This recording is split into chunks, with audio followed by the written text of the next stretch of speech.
Okay, hello everybody, and welcome to this situational briefing by the MirYam Institute on the recent announcement of the rapprochement between Iran and Saudi Arabia. I appreciate, as ever, all of you for giving your time and attention to a subject that warrants that time and that attention.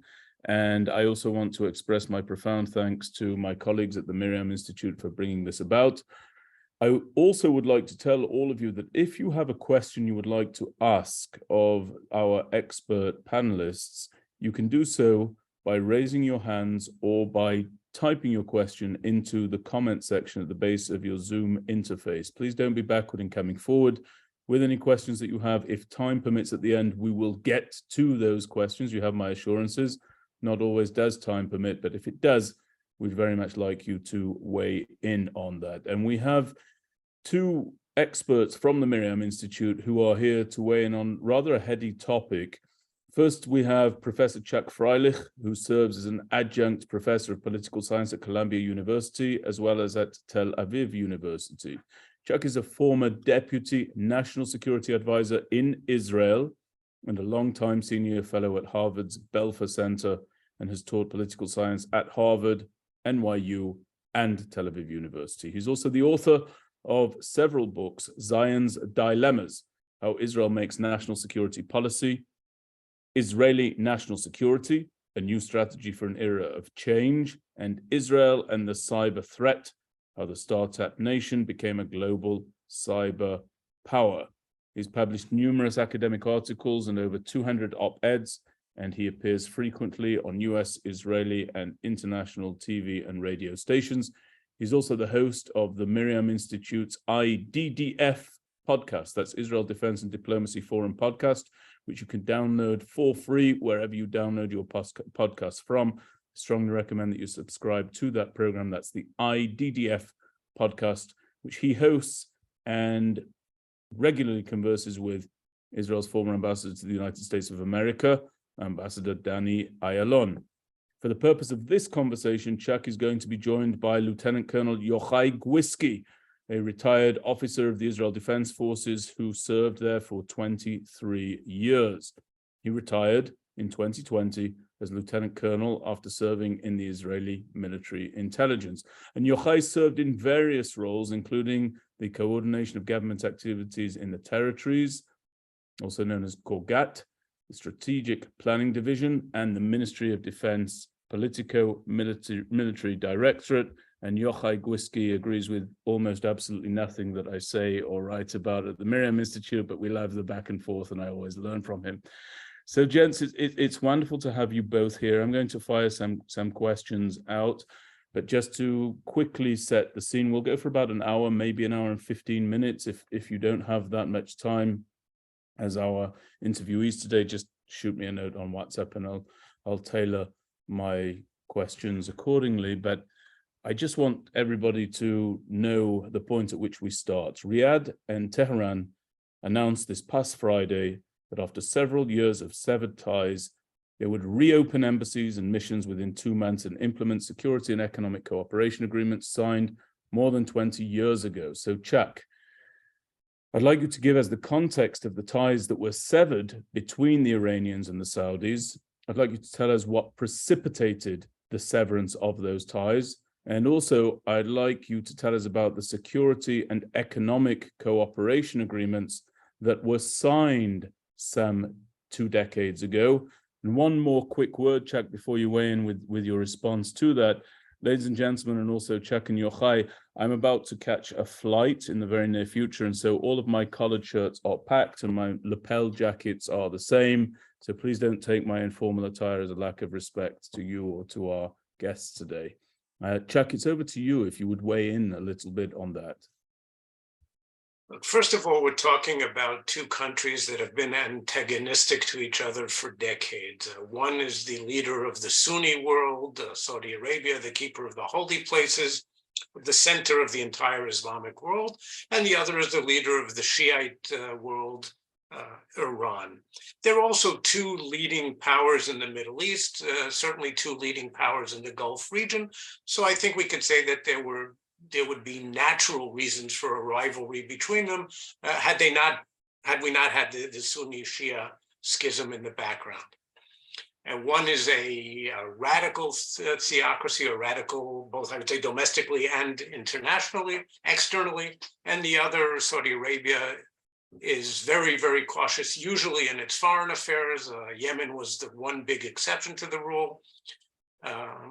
But domestically is also, at least it was a radical theocracy, and is today undergoing truly dramatic changes. Now, the relations were severed 7 years ago. The specific context was the Saudis executed a leading Shiite cleric, and the Iranians responded by severing diplomatic ties, and lots of other things came to a halt as a consequence. The two countries had in the past signed deep cooperation agreements, both in the military and economic areas. These agreements were never fully fulfilled. And I think, just as a word of caution as we begin the discussion, it's worth waiting to see what actually comes of this, because it will not be the first time, maybe in the world generally, certainly among states in our region, ostensibly sign agreements, major breakthroughs, and they don't actually happen. So let's wait and see from that point of view.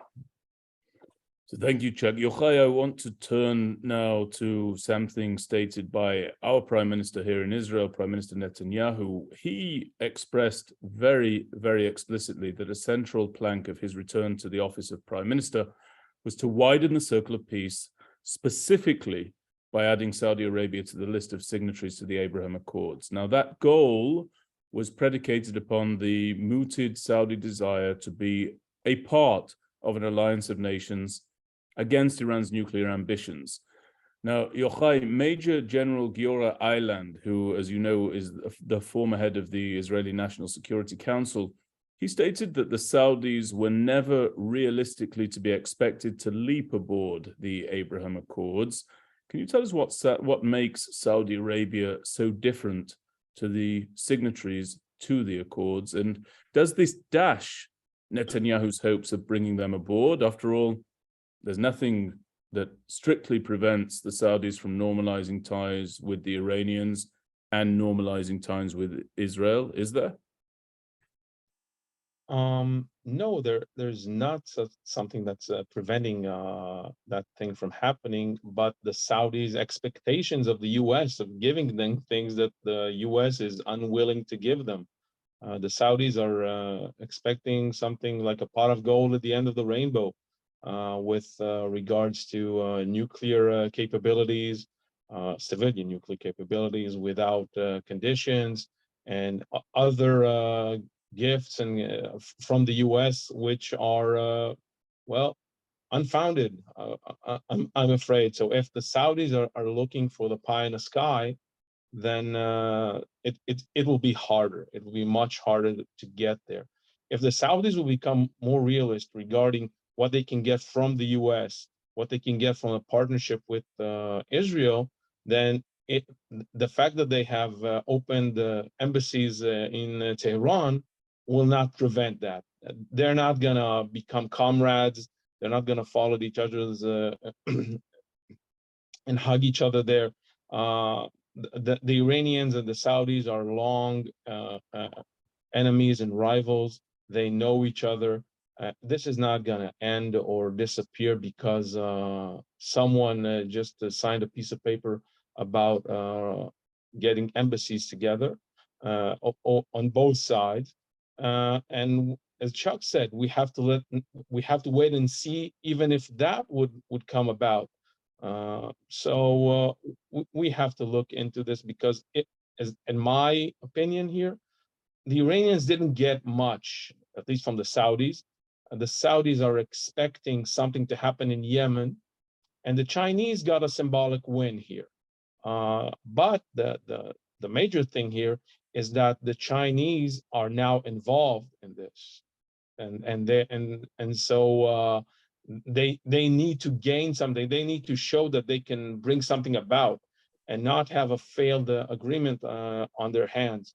So it'll be very interesting to see how China evolves into that role, which a long time we've been looking to China to assume that, and they haven't. Okay, so we'll come to China in due course, Yochai, but you mentioned that Saudi expectations of the United States were pie in the sky and not within the bounds of reality. What would be some expectations that are within the bounds of reality? That's question number one for you, Yochai.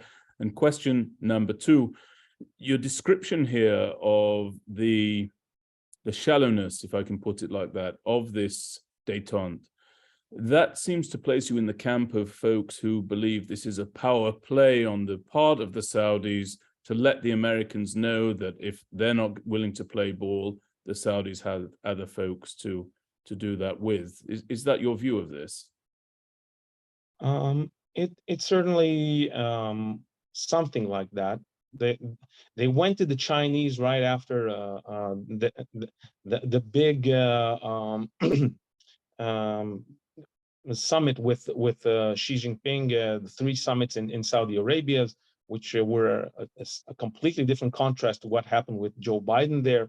So they're going out of their way to get the Chinese on board. There was now information in the media about a huge deal about making electric cars, Chinese electric cars in Saudi Arabia, to the extent of $100 billion even of investment. So these are huge investments and a huge way to lure China into the camp of Saudi Arabia. I believe this is a good thing, because if China and Iran would have been left there to gain momentum with their relationship without someone else to balance them out, I believe that will be a much worse situation than what we have right now. And the Iranians were working at it. Raisi went to Beijing specifically to try and restart those relationships, the economic ties between them. Now, regarding your first question, I believe that if the Saudis are willing to work with the Americans on security, getting a peaceful nuclear plan, which a verifiable one, like the UAE, and balance what they do with the Chinese and the Russians, I believe they have things to gain with the U.S. But I believe that the Saudis are now on a quest to gain their own status as a regional powerhouse, and even be beyond the region. So I'm not sure that they will try and get something modest and gettable out of that deal. They're trying for something bigger. They're trying to catch a bigger fish. I don't know if they can get it. I think they can. So Chuck, as I said at the beginning, this reconciliation seems to be focused on the reopening of embassies in each country, the renewal of trade relations, and the prevention of attacks and security threats in each country, presumably somewhat from each country towards each country, given the history of these two states. You made a very important note of caution at the outset during your first answer. Look, there remain massive ideological disputes between the two countries, significant hegemonic ambitions, most notably from Iran, and the ongoing threat of Iran's nuclear weapons ambitions. In what areas do the implications of this normalization go beyond what has been announced? And in what areas does what has been announced go well beyond what actually will be? These countries are not friends, and they're not natural bedfellows. Well, I agree completely with your conclusion. And I mean, it's hard to speculate here because we don't know. Maybe very little will come out of this, and I won't be surprised if that's the case. On the other hand, I think we have to understand, Yochai presented, I believe, one part of the picture, which is what he called Saudi pie in the sky expectations. That may be the case, but the Saudis also have, and I just want to present their position now. I don't want to justify it, but one has to understand where they're coming from as well. they've got a long litany of complaints towards the US that start maybe with the Second Gulf War, which they thought, I mean, they didn't think Saddam should be toppled. They were afraid that Iraq would come apart, and they were afraid that Iran would become the winner of this whole thing, and that fear may have been borne out. They believed that the US simply abandoned Mubarak when the Arab Spring broke out. Egypt was defined as the #1 Arab ally in the Middle East, and the US turns its back on him. And of course, their fear was, well, if you, the US, can abandon your #1 Arab ally, you can abandon us. Then in 2019, the Iranians launch a major attack against Saudi oil facilities, and even Trump, the big talker, doesn't respond. They believe that US withdrawal from the Iran nuclear deal, the so-called JCPOA, was a historic error. They, of course, from their point of view, understandably, do not like, let's say, the Obama and the Biden administration's emphasis on human rights issues and the Khashoggi affair. And they also believe that the US came to the conclusion that it no longer needs Saudi oil, which may be true, but the US seems to have forgotten the fact that there's an international oil market, and maybe the US doesn't need Saudi oil anymore, but the rest of the world sure does, and it's one big market. So they have, as a result of these considerations and others, they've come to doubt the American commitment to Saudi security. Right? There was a decades-long unspoken or unwritten, I should say, deal between the United States and Saudi Arabia. US provides security, the Saudis provide oil at a semi-decent price. And they're not sure that that commitment is there anymore. And so they're hedging their bets. They're trying to put eggs in different baskets. Now it's the Chinese basket. They've been flirting with the Russians in recent years. The reason that we had and hopefully we'll still have the potential for a breakthrough with Israel, the reason that there was this talk, not all of it justified, of a Sunni Israeli axis against Iran, wasn't because the Saudis became ardent Zionists. They didn't. It was because they were afraid of Iran and because they weren't sure of the American commitment, and they turned to us in partial, almost desperation. And now what they see is that actually, they never thought that Israel could replace the United States, but even the partial replacement that they saw in us seems to be coming apart at the seams in a totally self-inflicted crisis. 2 months ago, Israel was booming economically. It was a stable, vibrant democracy. And today our people are deeply worried about both of these things.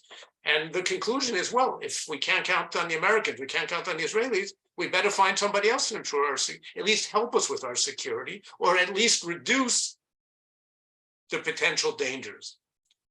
And I think what they're trying to do here, and if this goes ahead, they're trying to reduce the dangers. They're not going to become friends with the Iranians, but they're trying to reduce the dangers. And I should mention, Chuck, you correctly said that they were against the idea of Donald Trump's administration withdrawing from the JCPOA, but they were also against Barack Obama ratifying the JCPOA and brokering the JCPOA. And I think there's plenty of blame to go on both sides, right? Like I said, I'm not trying to justify them. I just think yes, and it's important to understand where the actors come from. Yeah, I actually want to mention something because I always get a little bit of blowback when you write and speak, and it's one of the reasons that I'm so determined to keep you writing and speaking. What I think a lot of people don't realize about your area of expertise, Chuck, is that part of it entails you placing yourself in the shoes of the people we're trying to figure out, right? And putting forward their interests and assessing their interests and understanding how Israel should respond to those, right? When you were a Deputy National Security Advisor. So I want everyone to understand that is the really unique and insightful aspect that you bring to all of these, and I think that your view there with regards to the Saudis is very much appreciated, and how they look at the United States of America. But into the void has stepped China. Now, I'm going to stick with you, Chuck, for just a moment. China does not have nothing close to the presence that the United States has here in Israel and the broader Middle East. But its interests here are, I wouldn't say clearly stated, but they're stated and they're rising, and they've caused considerable challenges for Israel's relationship with the United States in recent years. Nothing too dramatic, but the challenges are there nonetheless. Tell us what you think China sees itself extracting from its role as broker here between Iran and Saudi Arabia, and what are the implications for Israel? China imports vast quantities of oil, both from Iran and Saudi Arabia. And they want to be the world's leading economic power. And at a later stage, a couple of decades from now, they want to be the world's leading global power generally. To that end, they need a stable, hopefully peaceful Middle East. And I think that they believe that they've achieved a couple of things here, or three things. One is they've ensured, maybe that's too strong a word, they've increased the likelihood of a stable flow of energy sources. They've reduced the threat to their interests in the region. And they won around, they came up ahead of the US in a region which has been led by the US for decades. Now, this isn't the end of the American presence in the region by any means. The US has been slowly withdrawing in recent years. Well, it's not so recent. It actually started under Bush too, and it's continued under a number of presidents consecutively since then. The US is still the major military power in the region, but the US doesn't want to get involved militarily. And if the competition is mostly economic and diplomatic, well, then China brings its advantages to that because it's got this huge economic clout for obvious reasons because of its size as an economy. And diplomatically, they can speak to both the Saudis and the Iranians, whereas the Americans are limited mostly to the Saudi side. And yes, some quiet indirect negotiations with the Iranians on the nuclear issue, but they can't negotiate between the two sides. And I think there's a question that we should ask ourselves. I don't know the answer to this, but if for decades we've been waiting for the Chinese moment in the Middle East, and until now China has really just been an economic player in the region, is this the beginning of the Chinese era in the Middle East? Not completely at the expense of the United States, but partly so. So I'm actually going to ask you, Yochai, to come back on that. Chuck's raised an important question there. Are we seeing the genesis of the Chinese era in the Middle East? Given all of the caveats that he stated, do you think that we're now going to see the Chinese become, if not the 800-pound gorilla, then maybe the 300 or 600-pound gorilla here in our region? I believe that's already the case. National security is not always and not only about military power or security. It's about economics. It's about how you control your own population. And the Middle East is not a democratic area. Mm-hmm. They don't gravitate to what the US is offering, at least at the higher level. And we've seen that in Saudi Arabia and what happened between Saudi Arabia and the United States, what is happening with Turkey, what is happening all over the Middle East. The Chinese model now presents something that is far, far more appealing to everyone in the Middle East. You get a big economic upside. You get someone that knows how to provide you with assets and knowledge and capabilities to monitor your own population, which is a huge, huge upside to places such as Saudi Arabia, Iran, and all the players in the Middle East. So when they're looking at that, they're saying, hey, China is something that I maybe want to be like, while the US brings along many, many more challenges to how they want to be and how they want to behave. And if you look into the future, just look 10 years into the future. According to what most Western power, the Western and the world has agreed regarding global warming, they're going to cut carbon emissions by 50% if they get there. Now that's going to put the Saudis, they're not going to get their oil to Europe or the US. So that makes China and India the biggest consumers and the ones that will provide them with economic security. So if we're looking at what security is, economic security, and that's the main thing in those places. How do you control the population? How do you provide for them? How do you prevent any challenges to how you rule that area? So having someone that provides a long-term economic benefits and maybe even the system of how to monitor populations, which the US is not, of course, we don't want that.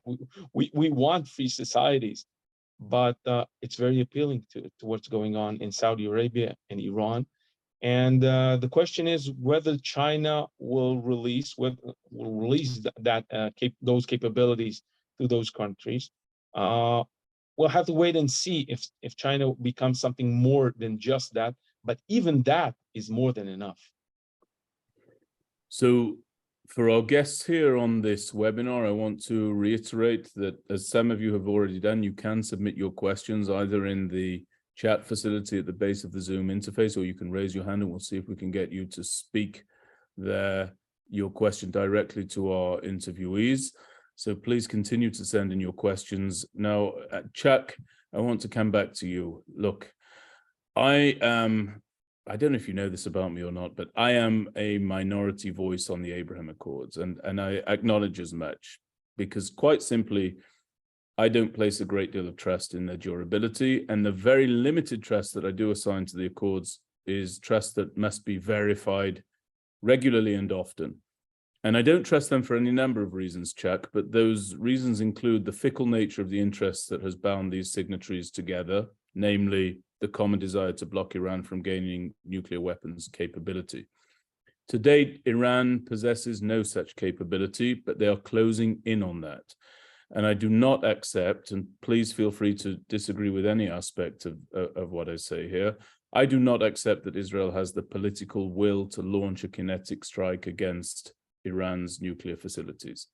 The Accords, the Abraham Accords, that is, those are going to be stress tested by events taking place in Judea and Samaria, and future conflicts in the Gaza Strip, and another round against Hezbollah could further test the Accords, particularly if the IDF is forced to retaliate against Lebanese targets beyond Hezbollah targets, as we have stated our need and readiness to do. Now, Chuck, in my estimation, we're already seeing a cooling of the relations between the signatories of the Accords and Israel. Bibi has not traveled to Abu Dhabi, and the Negev summit has been postponed. If I can see these areas of concern, then I'm sure that the Saudis can see those areas of concern. So here's my question. Has Israel lost its dependability in the eyes of the Saudis? And is this rapprochement the result of that loss of face? Look, first of all, interests are fleeting. That's the nature of international affairs. And those who wish a guarantee of long-term durability are always destined to be disappointed. The question is how you build up a web of interests that will hopefully lead to greater longevity of the meeting of interests. Look, let's look at world history. Okay. There have been endless conflicts and wars between countries. There's usually a peace, except in the Middle East, there's a peace after the wars, and then there's another peace, another war, and life goes on. So we're never going to achieve perfect security, and it's unlikely that we will achieve various diplomatic agreements that will last forever. Look, we're not a silent partner to this whole thing. What we do is critical to this network of relations. Now, I agree with you, the primary factor motivating this was the common fear of Iran. That was true, I believe, of Bahrain. That's true partly of the Saudi, or largely of the Saudis. The Emiratis and the Moroccans went beyond that. especially the Emiratis. They embraced Israel in the warmest, most open-hearted way imaginable. I don't know about you, but I was flabbergasted by the warmth of the embrace. And yes, I think it's cool. And as a matter of fact, just I believe it was yesterday, there were press reports that the Emiratis had even canceled some already agreed military sales. Mm-hmm. I think this is what I was saying before. Certainly the Saudis, and I think the Emiratis, are no longer confident that Israel is a reliable, stable partner for them. And to the extent that it could be a very partial replacement for the United States, because we can never replace the US, but we could be a local replacement, a regional partner replacement. They're not sure of that. When I said before, it looks like Israel's coming apart. We're talking about a situation in which the most courageous fighters in the IDF, pilots, special forces, the people in the elite intelligence units are threatening not to show up. Now, between you and me and all the people watching this, if there's an emergency, they'll all show up. But the very fact that they're threatening not to do so, that hundreds of thousands of people are turning out in the streets for 10 weeks now, weekly, sometimes twice weekly, the Israeli economy is taking a nosedive. We don't look like a stable democracy anymore. You can agree or disagree with what's really happening. If the reforms are good, not good. We don't look good today. We look very, very bad. And this agreement or this potential rapprochement between the Saudis and Iranians, it's not a terrible development from an American perspective, but I also don't think it's the finest moment of American diplomacy in the region in recent decades. The fact is, it was the Chinese, the #1 American adversary today, who led this to this breakthrough. It doesn't matter if they came in at the last minute. They got credit for brokering it, and it does increase their influence in the region, which has been increasing in any event. And as you were saying before, it's also led to some tension between us and the US over the relationship with China. So I don't think this is a good development from our point of view. I think the chances of normalization are at very best reduced and postponed. I think the chances of forming this Israeli-Sunni alliance, which would have gone way beyond just the incredible importance vis-a-vis Iran, it would have been a historic transformation in the history of the Middle East, of the Arab-Israeli conflict. Again, at best put off, I hope not worse. And I think this is another indication of the, I would say, almost utter failure of Israel's strategy for countering Iran. Withdrawing from the JCPOA led to a situation where instead of Iran being a year away from a first bomb, today they have enough fissile material for 4 or 5 already today. And the big victors from this rapprochement are the Iranians, because they've reduced a primary source of friction. Yeah, just before I ask you, Yochai, to weigh in on that, I just want to get something off my chest in response to what Chuck mentioned. Chuck didn't proffer an opinion on the actions of the reservists who have petitioned and said that they won't answer the call for duty. I just want to state that I personally think that this repeated declaration of units and officers and so on and so forth, that they will not arrive for reserve duty, I think it's a disgrace beyond words. I think it's absolutely reprehensible, completely inappropriate. If they wish to avoid undertaking reserve duty as individuals, let them put their names forward as individuals, but to use the tag and the brand of their units as they do so, I think is a dreadful error of judgment. And of course, there are many people who think like me, and there are many reservists who don't demonstrate that they will turn up to reserve duty. They simply will turn up to reserve duty. And I myself, Chuck, and again, I'm emphasizing you didn't proffer an opinion on this, so I'm not saying that you did so, but I myself completely disagreed with Israel's policy with regard to the Gaza Strip. I still answered the call every time that I was called. I still arrived from overseas. Never would I have considered doing anything other than that, and never would I have considered threatening to do anything other than that. And I think that they bear some dreadful and heavy responsibility in terms of how Israel appears today. But I do appreciate you bringing that point forward. So let me just weigh in, if I can, quickly, to confirm the opinion that I didn't. Yeah. Look, I think that we should leave the IDF out of the political debates. And so from that point of view, I do think this is a mistake and it should stop. I also think that we have to understand the depth of the dismay that people feel, that people like these reservists can come out with the statements that they've made, and they believe that they're serving the higher cause, the higher good of saving Israel from itself here. Let me leave it at that.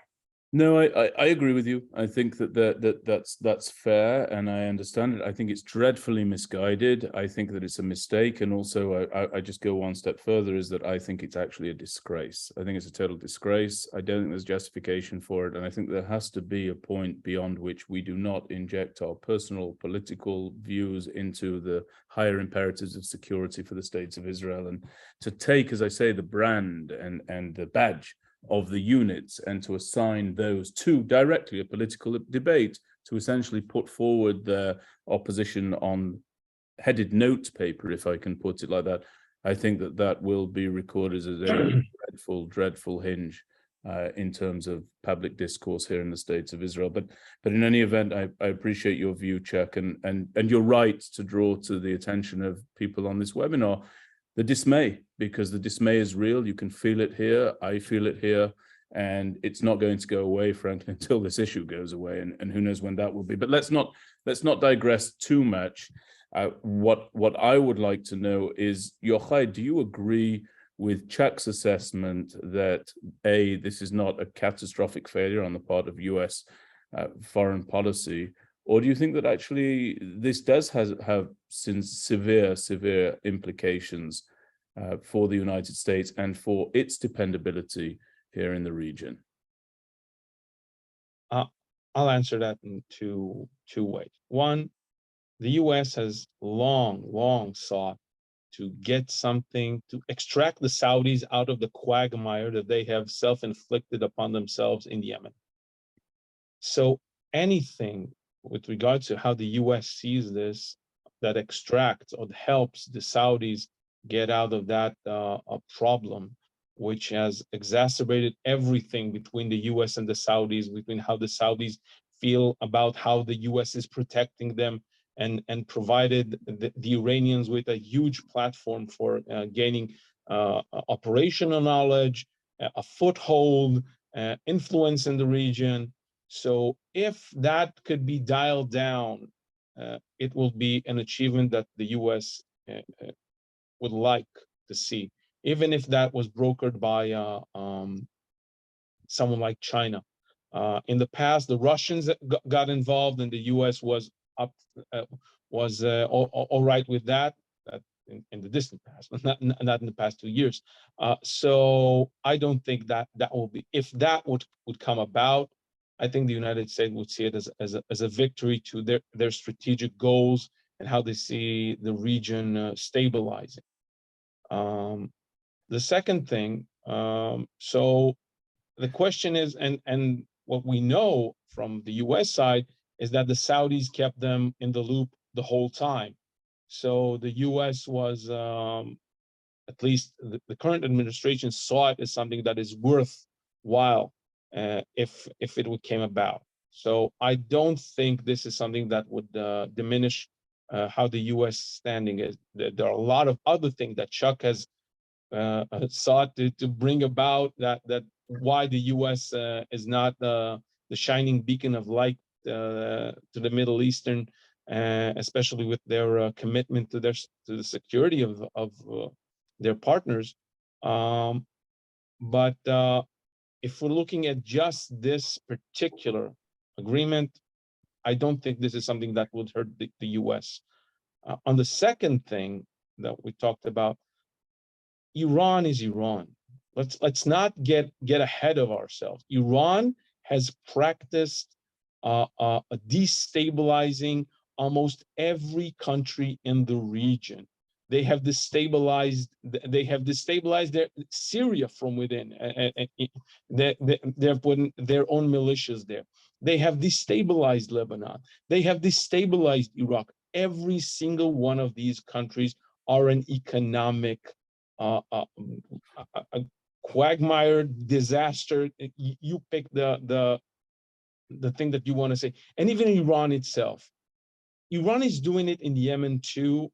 So I don't believe that anyone in that is partner to the accords with Israel, to the Abraham Accord, now look at Iran differently, and the Saudis don't look at Iran differently. So the appeal of having someone stand up to the Iranians, stand up for those people in the region, and stand up against the Iranians. This is what Israel has been doing for the past few decades. So it's an appeal that is separate from what the U.S. is bringing up about, and without the U.S. interest.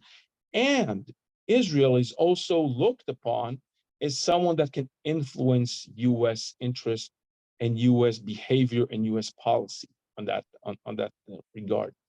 So they are buying into the Mearsheimer agenda of the UN, of the Jewish lobby and the Israeli lobby, and its amazing capabilities of manipulating the United States. We all know that this is untrue, but there is a connection, a very visceral connection between the U.S. and Israel on many levels. That maybe if the Israelis come to the Americans and tell them, look, this is a problem, the Americans are more likely to listen to Israel than they're likely to listen to the Saudis. And if that is the bet that they're betting, it's not an unwise one. So I'm not sure that your take on the Abraham Accord and their stability, so that they're coming apart because of this event. I don't think so. And if Iran were to change itself completely and become a peaceful nation and draw back from how it does business in the region, well, but then our problems will also be solved. So I'm buying into that. Not for the first time. I don't agree with you, and I'm going to turn this to Chuck. So, and I'll explain where I disagree with you, Yochai, and we'll continue this conversation offline as well, I'm sure. Number one, Iran can change dramatically, though not for the better. If Iran gains nuclear weapons capabilities, that will be a dramatic change, and you could well see the reaction of the countries in our region change in accordance with that new threat. Perhaps they will want to be closer to Iran. Perhaps they'll be more fearful, but perhaps they will be more accommodating, and distancing themselves from the state of Israel would become a possibility. That's number one. Number two, because of what Chuck said earlier in this conversation, I'm going to dig into that a little bit in my next question. I don't think that Prime Minister Netanyahu currently has the open door to policymakers and the administration in the United States of America. I don't think that he has it in the way that once he did, because of the difficulties that are taking place domestically. I think that he is paying a price. He hasn't had an invitation to the White House. I'm sure it will be forthcoming, but it has not been forthcoming in rapid fashion. And I would like to know, Chuck, if you still feel that the signatories to the Abraham Accords, especially in light of this rapprochement between Saudi and Iran, are they still looking at Israel as the great influencer and the great presence when it comes to establishing America's policy in the Middle East, or helping to hone that policy, if I can put it more precisely, even if it's just at the margins, to rightly pick up on Yochai's well-made point about the conspiracies of Jews running things and so forth, which obviously is not true. Well, if it isn't true, let's not tell anybody. First of all, I'm glad that there was a note of disagreement in what you were saying, because until now this has been far too harmonious, and I was looking for something to disagree with Yochai on, and I found it happily. I certainly agree with him that in terms of Yemen, this would be, if it really happens, it would be a win from the American perspective. But in terms of containing Iran, it's not a win in terms of the fact that Iran has now forged an alliance both with Russia and China. It's not a win from that point of view. It's not a win in terms of China's rising influence in the region and in the world, and it's not a win in terms of the axis that the US has been trying to build between Israel and the Sunni states, both vis-a-vis Iran and just for regional normalization to promote Israel's standing in the region. Look, if Iran goes nuclear, you were saying how will that affect the calculations of the other actors in the region? Well, I think it's not a question of how it's going to affect their behavior in the future. We see it now. One of the reasons for this is the fact that they are scared, they're petrified that Iran will go nuclear, that the United States cannot be counted on to prevent it, and that Israel is not the reliable regional ally that they thought it might be to help counter Iran. I agree with you fully that the Prime Minister does not today have the open door in Washington that he may have once had. Look, I think that I've thought this, as you know, I think from our conversations, I've thought that the US and Israel are heading to a crisis in any event. It's partly because of changes in American demography unrelated to Israel. It's primarily because of Israel's policies regarding the West Bank and the Palestinian issue generally. It's partly over differences over the Iranian issue, mostly Netanyahu's famous or infamous speech in the Congress and the partisan element that he introduced to US-Israeli relations. And now there's really two big things. One is the rise of a hard right government in Israel, which at least speaks in terms of annexationist terms, which is against a two-state solution, which has been the basis for overcoming differences between the US and Israel on numerous Palestinian-related issues over the decades. But we thought we had a common vision of where we're heading on the Palestinian issue. That's not there anymore. And yes, I think that the Sunni states no longer view Israel as quite the channel to Washington that it was in the past. I think the Israel lobby does not have anything like the kind of influence that it used to have, partly for the various reasons I just mentioned. And also, as you know, because we've agreed on this in the past also, because the splintering of the lobby into different groups, whatever your perspectives, you agree with J Street, you agree with ZOA, whatever, the fact that there are multiple competing, supposedly pro-Israel lobbies in Washington, I think the sum total is weaker than the part. So I've just got time for a couple more questions, but again, Chuck, you know, there's nothing I love more than having the opportunity to discuss things candidly with the folks here at the MirYam Institute. You said that Netanyahu's speech was either famous to the joint session of Congress or infamous. Just for what my view is worth, one of the proudest moments of my life as a Jew and as a Zionist and as a citizen, etc., is the fact that we had a prime minister who could go and speak with such eloquence and with such tenacity and speak truth to power. And I believe it actually precipitated the Abraham Accords. I think that was a moment where the countries around us looked and said, this is a reliable partner in the region who is willing, able, and ready to voice his disagreement, even in the face of the United States, even in the United States, even in the face of a foreign policy plank of a sitting president of the United States. Really one of the greatest moments of my life as an observer of Israel's unfolding history. But I know that some will disagree with me, and of course they're more than entitled to their viewpoint. I want to ask a quick question, really to both of you to weigh in on, because with very few exceptions, we live in a part of the world that really, and you've alluded to this earlier, but I want to dig down on it a little bit more.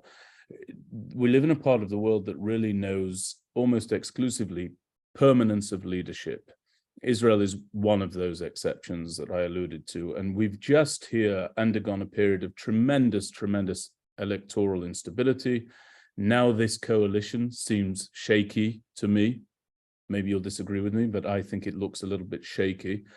I'll say something here with a very, very heavy heart, and I want to repeat this to you and to our listeners. I say this with a very heavy heart. without drawing parallels between the levels of oppression that takes place in Iran, and without drawing parallels between the level of brutality that the Iranian regime launches against its own citizens, if you were an observer from afar, and you really didn't know too much about this region, or perhaps if you did know about this region, but you weren't here on the ground in Israel, and you were watching the turmoil taking place in Israel's streets at this time, the demonstrations and more, one could be forgiven for drawing a visual comparison between the images of chaos, not brutality, but chaos taking place right here, right now, and the images of chaos that we periodically see taking place in the streets of Iran. Now, chaos does not breed confidence. Have our domestic woes, in your opinion, and I'll take this to you first, Yochai, and then Chaka, I want you to weigh in on it as well. Have our domestic woes precipitated this regional and international failure? And let's come to the nub of this. Is this development a failure on our part here in Israel? We've spoken a lot about Iran and Saudi Arabia and America and China, but we have agency in this story as well. Is this a failure on our part here in Israel, this rapprochement between these two countries? Yochai, you first, please. No, I don't think so. I'm really the table has been set for such a long time on these issues, on where China is playing between these two players, on where the Saudis are moving out of the American orbit, and where the stress that has been inflicted on the Iranian economy is growing out of proportion, and what is going on there with the poisoning of school children. It's horrendous what's going on in Iran. So the Iranians were looking for an outlet out of that pressure. The Saudis were looking to get China on board with what they want in the region. So I don't believe that this is our fault in any way. Israel has, and I don't think that this particular these particular set of events have yet influenced our standing in the region. Mossad is still something that to be reckoned with, and everyone that hears that name knows what it means. And the Israeli Air Force, everyone knows who we are. Still, if things start to be torn apart in Israel, it might influence something. I think this is more to do with Europe, or more to do with other places. There's also glee. There's always glee with something happens in Israel. With regards to what happens in Lebanon, in all these places, they look in the, but this is nothing new to what is happening. They're always trying to pin some hope on something will happen to Israel, but they're not looking into their own pitiful, very pitiful existence. I wouldn't trade anywhere with what happened in Lebanon, in Syria, in Iraq. Everywhere the Iranians have touched, it's the anti-Midas touch. This is what the Iranians have. Everything they turn to garbage. So I don't think Israel has anything to do with it. Now, could we but we have to adjust. We have to look at what we do right now. And I do believe that China is here to stay, and we can't ignore it. We can't take the American look of looking at China as an absolute enemy and an absolute force for bad. It's here. We have to deal with it. We know we're dealing with Hamas. We had to deal with Lebanon. So we can deal with China on this issue. We can deal with Saudi Arabia. It might not be to the taste of all. I don't like it much, but I believe that there can be good come out of it. And regarding what Chuck said earlier, strategy is about looking at the situation as it is. There was no rapprochement between Israel and the entire Sunni states. They were not coming up aboard into acting against Iran. This is our pie in the sky. Maybe that pie was closer than the Saudis one, but it was still a pie in the sky. We have to look at the way to narrow the pathway of Iran to a bomb.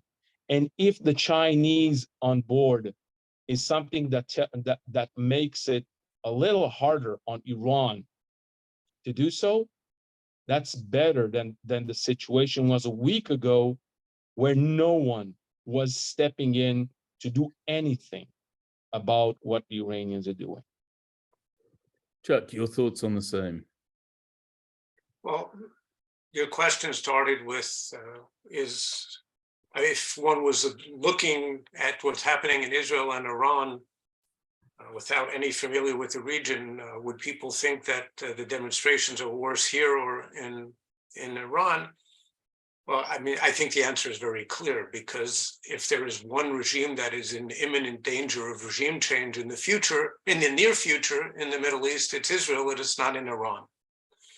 Now, I say this with great pain. I'm glad that you pointed out before that I have an ability to look at things coldly. As a professional observer, I've tried to train myself over the years to separate myself from my feelings. And obviously, a lot of the things that we're talking about at the moment, I'd rather scream and shout about rather than talk in dispassionate terms. But yes, I think that the government in Israel, look, I mean, if the reforms go through as proposed, and I don't think they will completely, there will be, the coalition will back off to some extent. We are still in severe danger of becoming an illiberal democracy. The people say dictatorship are going too far. We're not going to become a dictatorship. But there is a realistic possibility of Israel becoming an illiberal democracy. That is something that I never, in my worst nightmares, thought that I could possibly say. At least for the immediate future, there's no threat to the Iranian regime. I don't know what's going to happen down the line. And it could and things could change there overnight at any point. That's the nature of authoritarian regimes. But yes, I believe this is a failure of Israeli policy. And I think it started with what was, to my way of thinking, and this is what a very significant part of the Israeli defense establishment believes. I believe also a majority of the defense establishment, but I won't open up that argument. That the withdrawal from the nuclear deal, the JCPOA, was a historic error. And I believe that the proof is in the pudding.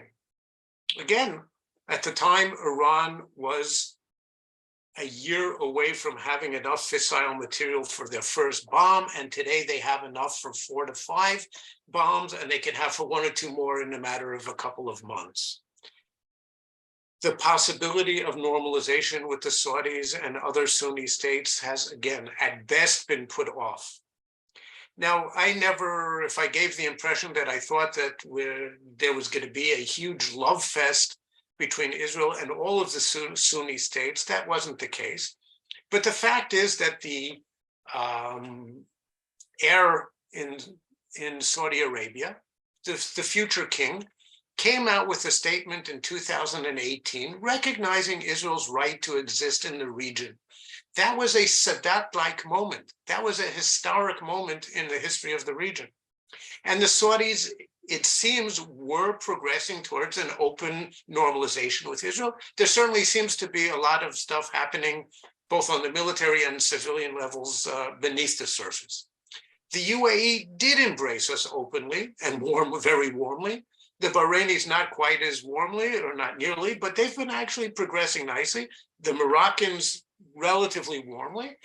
And had this continued, other states would have joined as well.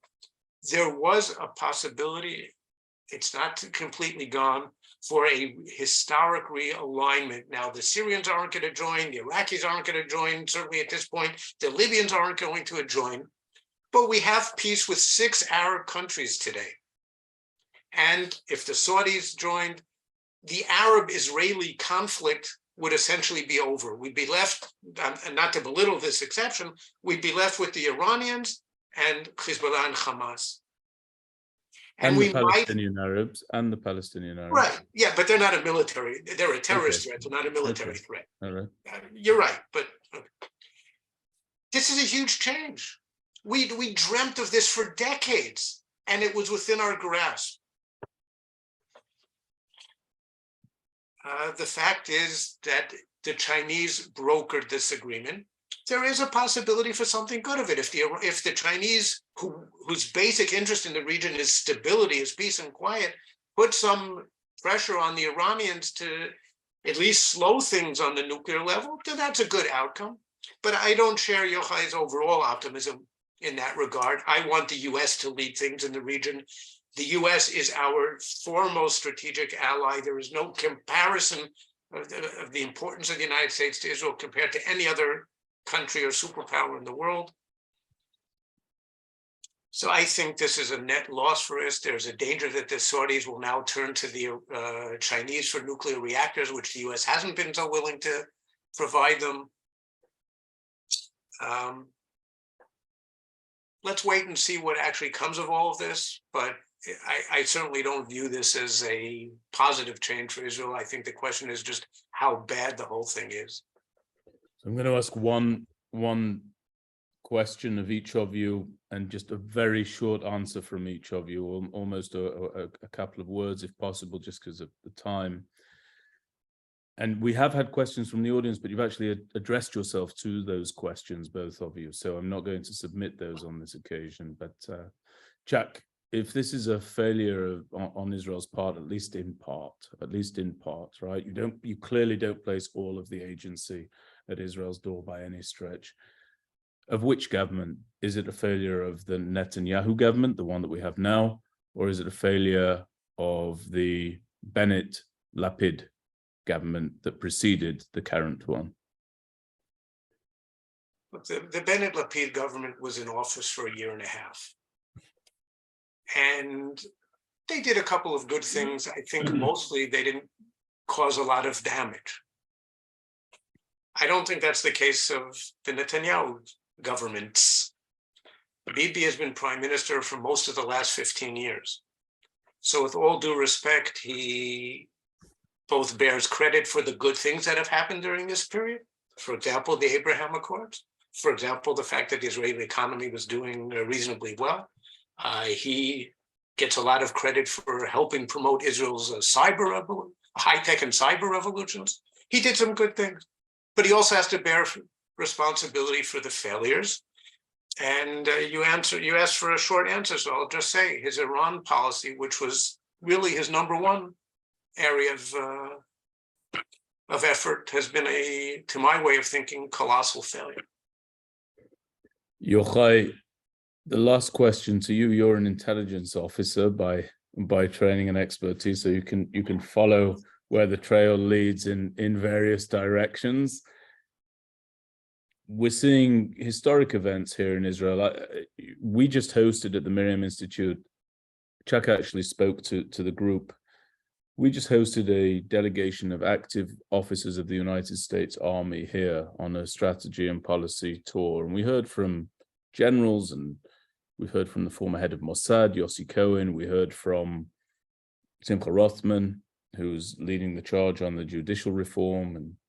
And we heard from former defense ministers, Bogi Ya'alon, as an example. And they all said, this crisis that Israel's facing right now, this is no different to any other crisis, and we'll get through it. I don't agree with that. I'm not saying that Shakol Shachor, I'm not saying everything's black. It's not. But I was here during the crisis that took place prior to the disengagement from Gaza, and it didn't feel like this. It didn't feel like this. Where and when do you feel that this crisis is going to break, that the fever here is going to break? Do you think that we're going to see things get more difficult and see more strife here domestically with international ramifications, which I contest we are seeing at the moment? You disagree with me, but do you think it's going to continue for a while? Or do you think we're near a point where both sides realize we've got to sit down, sort out a compromise, and move beyond this, because the tensions are just rising too high. And then I'm sorry to press you on it, but a short answer.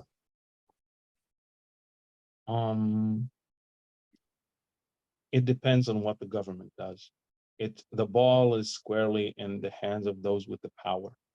So the question is whether reasonable mid-way reform is achieved. We'll see if this thing, but this is an all-encompassing issue. I'm not optimistic, because what Israel is what is facing what we call a polycrisis. We're facing headwind from the economy, from inflation, from high interest rates, from what is happening with Iran, from the instability with the Palestinian arena. All of these, any one of these alone would have been a huge undertaking to anyone. We discussed Iran right now, but having all these come at conjoined is huge. And if we can't trust, and that's the issue here. In order to deal with these things, you have to trust each other. We have to be like brothers. And what is now happening is the breach of that trust. People don't look at each other. Families are torn apart in Israel.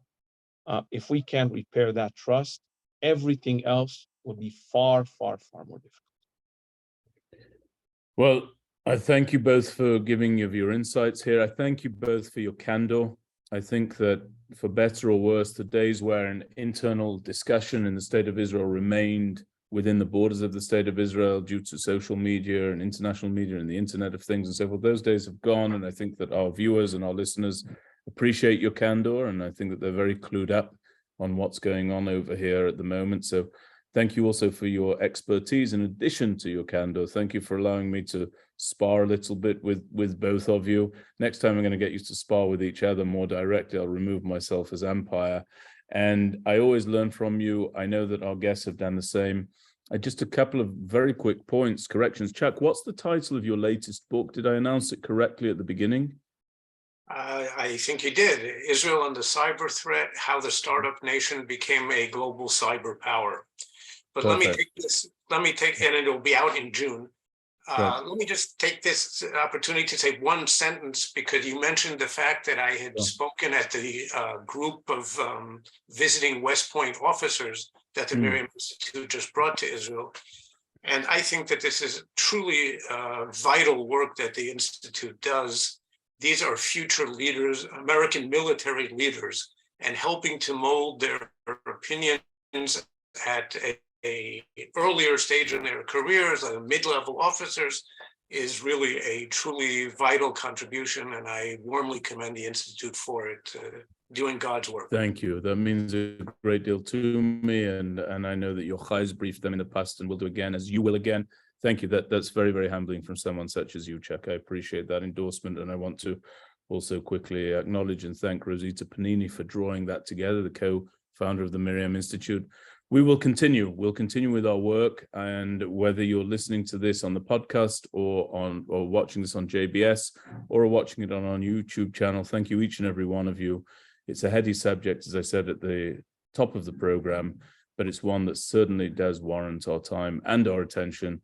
And I still believe that we'll prevail, and I still believe that we will mend and heal these societal wounds that are unfortunately cropping up all over the place. But I think we can move beyond that as a people, and that would be my hope and my prayer. So with that, it's over and out from me and from everyone at the MirYam Institute.